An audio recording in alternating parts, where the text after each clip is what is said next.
নমস্কার বন্ধুরা, আজকে আমি আলোচনা করব ক্লাস 7-এর 7 নম্বর মডেল। আজকে প্রথম প্রশ্ন আছে, উত্তর গোলার্ধে দিন সবচেয়ে বড় হয়। সঠিক উত্তর হবে 21শে জুন। তারপরে কোশ্চেন আছে, অপসূর অবস্থানে পৃথিবীর গতিবেগ হ্রাস পায়। ঋতু পরিবর্তন হয় না পৃথিবীর নিরক্ষীয় অঞ্চলে। উত্তর গোলার্ধে বিজ্ঞানীরা আন্টার্কটিকা অভিযানে যান ডিসেম্বর মাসে। মূল মধ্যরেখার বিপরীতে যে দ্রাঘিমা রেখা অবস্থিত তার মান হলো, এটা হবে 180 ডিগ্রি। চাপ বাড়লে বায়ুর আয়তন কমে। ইতালির ভিসুভিয়াস হলো আগ্নেয় পর্বত। গ্রিনিচের সময় নির্ণায়ক ঘড়ি হলো, এটা হবে ক্রোনোমিটার। স্তূপ পর্বতের একটি উদাহরণ হলো ব্ল্যাক ফরেস্ট। নদীর মধ্যপ্রবাহে দেখা যায় নদীবাঁক। ইতাই রোগ হয় ক্যাডমিয়াম দূষণের প্রভাবে।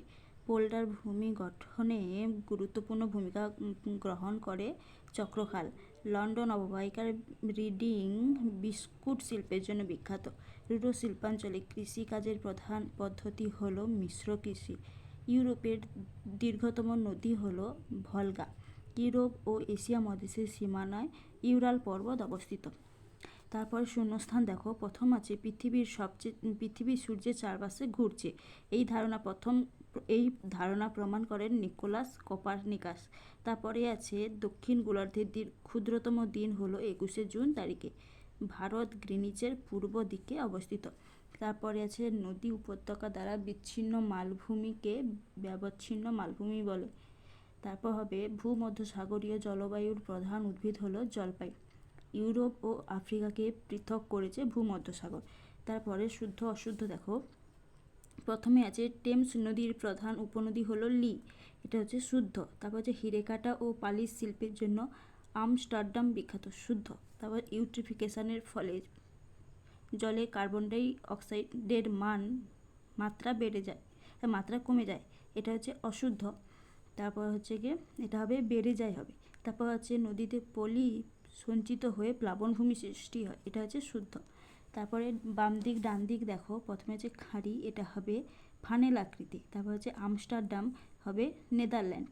বায়ুচাপ হবে মিলিবার। এটনা হবে আগ্নেয় পর্বত। তারপরে টিকা দেখো, প্রথমে হচ্ছে মেরুজ্যোতি। এই দেখো মেরুজ্যোতি, এটা সহায়িকাতে 17 নম্বর পেজে আছে। এটা হচ্ছে গিয়ে পৃথিবীর উভয় মেরু অঞ্চলে 6 মাস রাত্রি চলাকালীন সেখানকার বায়ুমণ্ডলে যে বর্ণময় আলোর ছটা সৃষ্টি হয় তাকে মেরুপ্রভা বা মেরুজ্যোতি বলে। কীভাবে সৃষ্টি হয় সেটাও দেওয়া আছে। তারপরের কোশ্চেন দেখো, তারপরে কোশ্চেন আছে সূর্যের বার্ষিক আপাতগতি কাকে বলে। এটা সহায়িকাতে 16 নম্বর পেজে আছে। এই দেখো সূর্যের বার্ষিক আপাতগতি। তারপরে কোশ্চেন দেখো, তারপরে কোশ্চেন আছে ডেকান ট্রাপ, এটা তোমরা করে নেবে। তারপরে আছে ইউট্রোফিকেশন কাকে বলে। এই যে ইউট্রোফিকেশন, এই দেখো। তারপরে কোশ্চেন আছে টেমস নদী, এটা সহায়িকাতে 348 নম্বর পেজে আছে। এই হচ্ছে টেমস নদীর গতিপথ, এই যে উৎস গতিপথ, এখানে আছে উপনদী সমূহ মোহনা, এইটা। তারপরে কোশ্চেন দেখো, তারপরে আছে গ্লোবাল পজিশনিং সিস্টেম অর্থাৎ জিপিএস, এই দেখো জিপিএস। তারপরে কোশ্চেন দেখো, তারপরে কোশ্চেন আছে অক্ষরেখার চিত্র অঙ্কন করো এবং দুটি বৈশিষ্ট্য লেখো। এটা সহায়িকাতে 41 নম্বর পেজে আছে।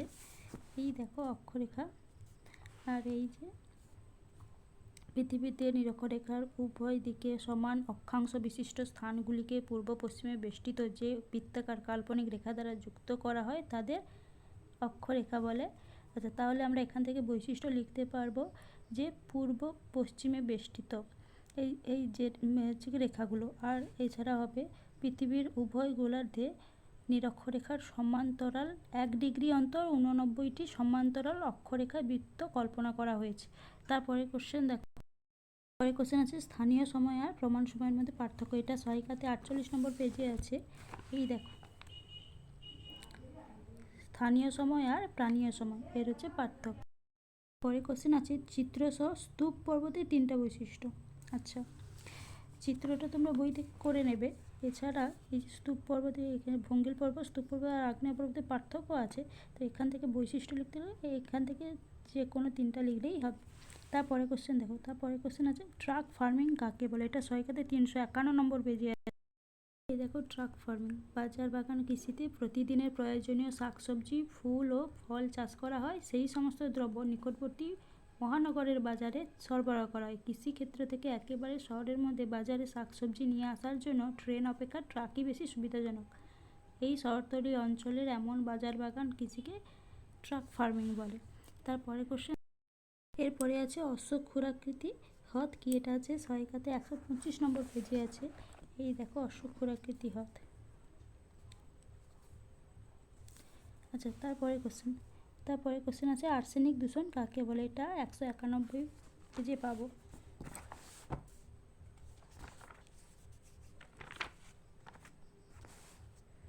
আর্সেনিক দূষণ, এই দেখো আর্সেনিক দূষণ, এটা সহায়িকাতে 191 পেজ। তারপরে কোশ্চেন দেখো, পরে কোশ্চেন আছে বায়ুচাপের তারতম্যের কারণগুলো লিখে। এটা সহায়িকাতে 71 নম্বর পেজে পাবো। এই দেখো বায়ুচাপ, এটা হচ্ছে 71 নম্বর পেজ। এই যে বায়ুচাপের তারতম্যের কারণ, এই দেখো বায়ুতে উষ্ণতার তারতম্য, বায়ুতে জলীয় বাষ্পের তারতম্য, ভূপৃষ্ঠের উচ্চতা, পৃথিবীর আবর্তন গতি, বায়ুমণ্ডলের ঘনত্ব বা গভীরতা, সমুদ্র স্থলভাগের বিন্যাস, অভিকর্ষজের টান। এইটা পয়েন্ট করে করে লিখতে হবে। তারপরে কোশ্চেন দেখো, পরে আছে ইউরোপ মহাদেশে অর্থনৈতিক সমৃদ্ধির কারণগুলো। এটা আমরা সৈকতে 316 নম্বর পেজে পাবো।